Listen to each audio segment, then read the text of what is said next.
नमस्कार, वंदे मातरम। आप देख रहे हैं इंडिया न्यूटन में आपका साथी पवन खत्री। खबर हनुमानगढ़ से है कि आपको बता दें कि सीडब्ल्यूसी अध्यक्ष जितेंद्र गोयल द्वारा प्रेस वार्ता की गई, जिसमें हनुमानगढ़ जंक्शन सामुदायिक भवन के पास सेक्टर नंबर 6 पीली चक्की के पीछे भविष्य सुधार सेवा संस्थान नामक एक संस्था का संचालन श्रीमती मोनिका जांगड़ द्वारा विधि विरुद्ध किया जा रहा है। इस संबंध में एक शिकायत प्राप्त होने के पश्चात जिला कलेक्टर महोदय एवं बाल अधिकारिता विभाग राजस्थान जयपुर के निर्देश अनुसार बाल कल्याण समिति, बाल अधिकारिता विभाग, समाज कल्याण विभाग द्वारा संयुक्त रूप से संस्थान का निरीक्षण करने पर वहां पर मंदबुद्धि लड़के व लड़कियां एक ही परिसर एक कमरे में पाए गए, जो विधि विरुद्ध तथा मोनिका जांगड़ से संस्थान के संबंध में किसी भी विभाग से रजिस्ट्रेशन पंजीकरण होने के संबंध में पूछताछ की गई। हनुमानगढ़ में एक भविष्य सुधार संस्था जो दिव्यांग बच्चों के संबंध में एक संचालन हो रहा था, उसके संबंध में एक जागरूक नागरिक ने कलेक्टर महोदय और सीडब्ल्यूसी को शिकायत की। उसके दौरान हमने उनको एक पत्र लिखा। उस शिकायत के आधार पर भी आपके पास आज दिनांक तक कोई भी रजिस्ट्रेशन, चाहे वो दिव्यांग श्रेणी का है, चाहे वो समाज कल्याण में है, चाहे विशेष योग्यजन है या जज एक्ट में, जो भी रजिस्ट्रेशन है उसको 3 दिवस में उपलब्ध करवाएं। संचालिका मोनिका जांगड़ ने कोई रजिस्ट्रेशन या कोई भी दस्तावेज उपलब्ध नहीं करवाया और आरोप लगाया सीडब्ल्यूसी पे भी। हमने जो डाक भेजी उसको फाड़ के भेज दिया। ऐसा कभी नहीं होता, वो मनगढ़ंत आरोप लगाती रही।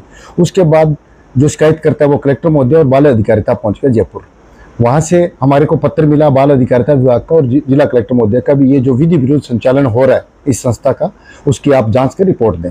हमने पुनः यहाँ से जंक्शन पुलिस थाना से पूरा जाब्ता लेके, महिला पुलिस और उसको लेके हमने जब जांच किया तो वहाँ पाया कि वहाँ पे 13-13, 14-14 वर्ष के लड़के और लड़कियाँ एक साथ एक ही कमरे में आवासित कर रखे थे और उनकी स्थिति ये थी कि वहाँ का वातावरण पूरा बदबूदार था और बच्चों को एक प्रताड़ित करने वाली बात थी, न कि उनकी सेवा की जा रही है। उसी दौरान एक सामान्य बच्ची भी हमारी नज़र में आई, क्योंकि उसका पूर्व में भी कुछ स्रोतों से शिकायत मिल रही थी कि ये जो छोटी बच्चियां इधर उधर से जो मिसिंग है और उनको लाके ये इनको बेचने का काम करती है। तो हमारा ध्यान उस बच्ची पे गया तो हमने पूछा भी ये बच्ची किसकी है, ये कहाँ से आई। सामान्य श्रेणी की बच्ची थी, 5 वर्ष की। तो उसने क्या उस टाइम अपनी जो नौकरानी है कोई सिक्कर साइड की, उसको उसकी मां बना दिया। तो हमने उनसे दस्तावेज मांगे। हमने पूछा आपके कितने बच्चे हैं, तो उसने कहा 4 बच्चे। हमने कहा और 3 बच्चे कहाँ गए, तो वो कहने लगी गांव है, ये मैं साथ ले आई। कुल मिला के उस टाइम ये घटना हुई तो वो हमारा जो कार्य कर रहे थे उसमें वादा पहुंचाने, तो वो वीडियो वगैरह बनाने लग गई।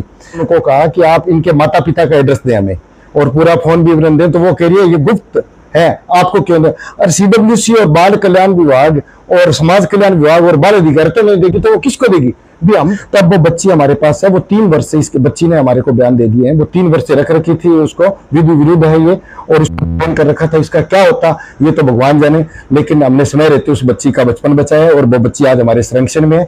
इसके खिलाफ हमने एसपी महोदय को पत्र लिख दिया, प्रकरण दर्ज के लिए, और एसपी साहब ने इसका सिटी थाना में अपने प्रकरण दर्ज के लिए आदेश जारी कर दिए और शीघ्र इस पे मुकदमा दर्ज हो जाएगा। और जो बच्ची विधि विरुद्ध रख रखी थी, जिसको डिटेन कर रखा था, उससे संबंध में भी जल्द इस पे एक मुकदमा और हो जाएगा। और जो ये सोशल मीडिया पे है, जो इसमें IT एक्ट में भी इसके खिलाफ मुकदमा दर्ज करने की कार्रवाई की जाएगी।